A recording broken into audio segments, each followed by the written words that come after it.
Slavery. The very word itself is evocative of the deepest kind of human misery, but it is not a term that is usually associated with Anglo-Saxon England. England of the early Middle Ages was in fact a place where slavery was a feature of everyday life. It has been suggested that upwards of 10% of the English population under the Anglo-Saxons were held in some kind of bondage. Today on the History Chronicles we will examine the causes and consequences of the slave trade in the England of the Anglo-Saxons.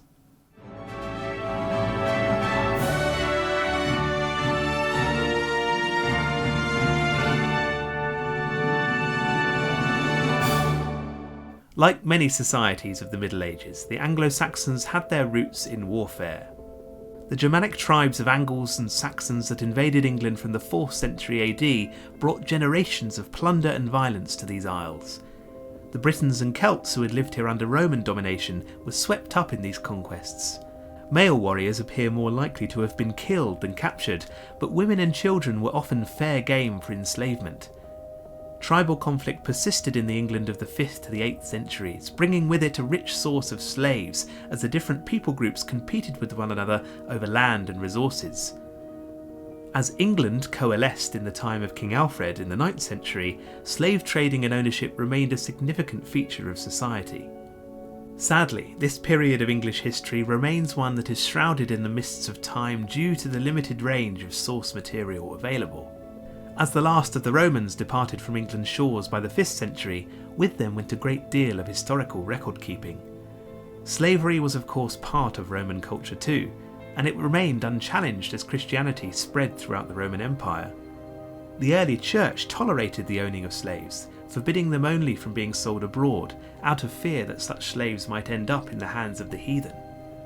The earliest English law code mentioning slaves dates from the period between 597 and 616 AD. This was promulgated by King Ethelbert of Kent and discusses compensation for slaves as well as offences against them. A slave was, essentially, a piece of property, just like a cow or a sheep. Slaves could be branded or castrated or even punished with other kinds of mutilation and killed. Death took its own gruesome turn. Males could be stoned by other slaves. Females would be burned to death. Only one attempt at sympathy with slave culture arises from the Anglo-Saxon world of this period. This is the work of the monk Elfric, the abbot of Evesham. Writing in the 10th century, he imagined what life must have been like in the painful existence of his enslaved contemporaries.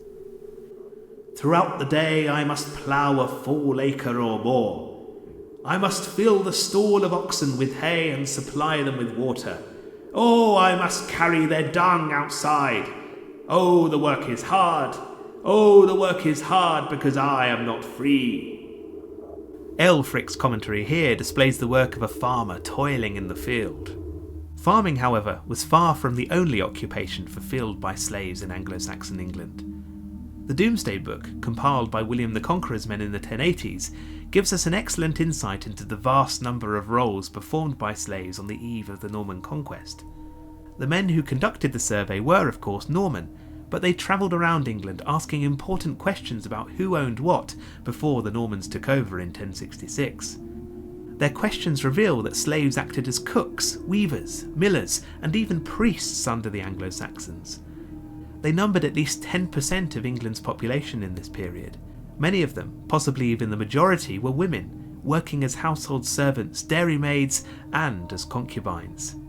It was this last occupation that saw a great number of women sold and exploited. The sister of King Canute is said to have made a great fortune from her female slaves. She bought beautiful English women and put them on ships to Denmark, her homeland, to be sold.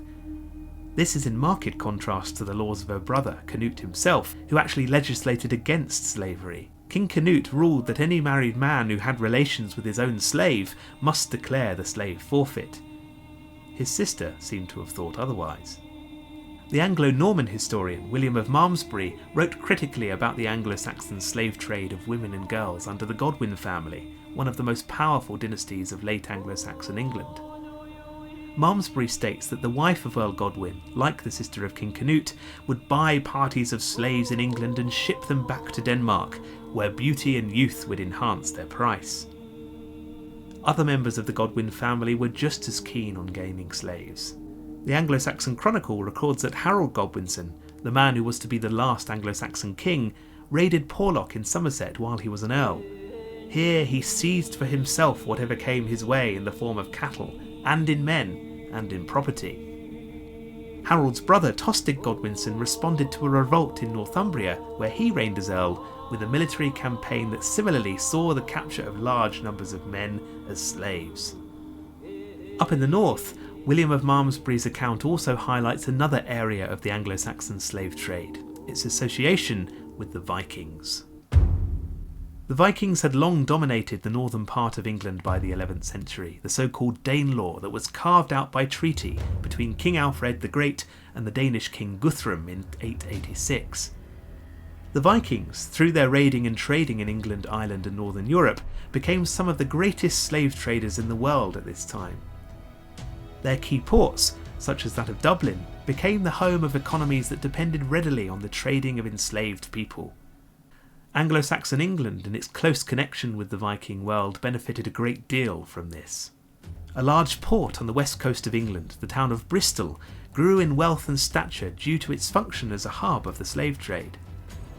William of Malmesbury again writes that the merchants here would purchase people from all over England and sell them off to Ireland in the hope of profit. Malmesbury laments that many of these slaves were women and would be abused, often impregnated by their owners before being shipped off for lands ruled by the Danes. According to Malmesbury, these people were young. He argues that you yourself would groan to see the files of these wretches roped together. Their youth and their beauty would have aroused the pity of barbarians. Where then would these slaves end up? The Vikings traded slaves as far north as Iceland, over the North Sea to Scandinavia, and even far south down to Umayyad-controlled Spain. Their reach was extensive, and, as such, the Anglo-Saxon market for slaves extended likewise. The profitability of such a market was likely to be staggering. Indeed, the Bristolians passed down the trade in families of merchants which, by the 11th century, seem to have retained mafia-like control over the trafficking of human beings. Why then did such a lucrative business come to an end? We have already encountered one of the factors that helps us to answer this question. Listen to the troubling words of that concerned abbot, William of Malmesbury, to hear his concern with the slave trade. They would purchase people from all over England and sell them off to Ireland in the hope of profit, and put up for sale maidservants after toying with them in bed and making them pregnant. You would have groaned to see the files of wretches of people roped together, young people of both sexes, whose youth and beauty would have aroused the pity of barbarians, being put up for sale every day. By the 11th century, a great deal of opposition to slavery had arisen in the church. Like many historical changes, this manifested itself first on a small individual scale.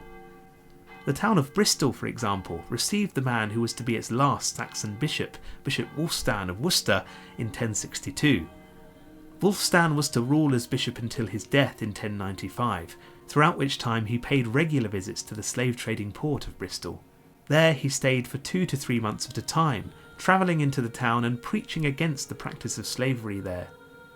One of Wulfstan's monks wrote that he wanted the people of Bristol to forsake their sins and set an example to the other people of England. It took the arrival of the Normans, however, for the Anglo-Saxon slave trade to end for good. The Norman Conquest of 1066 brought with it momentous regime change and its own share of violence and brutality. But with the Normans also came new ideas on the idea of slavery, and the increasing problem that it presented to a reforming Christian world. Whereas the Church had earlier accepted the practice of slavery, new theological ideas from the continent and the increasing importance of feudalism in society appeared to have caused a shift in thought. For the pious Christian, the debauched world of concubinage would result in many illegitimate offspring. For the feudal lord, an enslaved worker would have no means of paying their rent and would be costly to maintain. The man who the new king, William the Conqueror, installed as chief bishop in the land, Archbishop Lanfranc, was a fierce advocate of church reform and an opponent of slavery. Lanfranc worked with the above-mentioned Wulfstan to put an end to slavery in Bristol in 1102. According to Malmesbury, Lanfranc's opposition to slavery, coupled with the force of King William, frustrated the schemes of those scumbags who had established the practice of selling their slaves to Ireland. What is surprising here is that King William could have benefited from the slave trade, but he instead chose to ban it. The king appears to have listened intently to his archbishop in condemning the practice, and, in his statutes, he forbade the sale of any man by another outside of his country. On William's campaign into Wales in 1081, William the Conqueror even appears to have freed many hundreds of people from enslavement. By the time that William of Malmesbury wrote his account in the 1120s, slavery had all but disappeared from English society. This may well have helped him to be critical of the enterprise, given that he could look back to a society that was now markedly different from his own. The practice that was once an integral part of the Anglo-Saxon world for generations had now gone. Nevertheless, Malmesbury's account highlights the last throes of a world where men, women and children could be captured, bought and sold on a whim.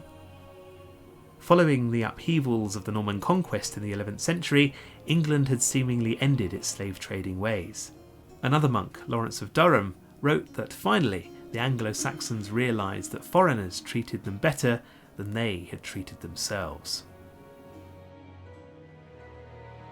Thank you for watching this episode of the History Chronicles. I hope you've enjoyed it. Please do like, subscribe, support us on Patreon if you can, and I look forward to seeing you next time for some more history.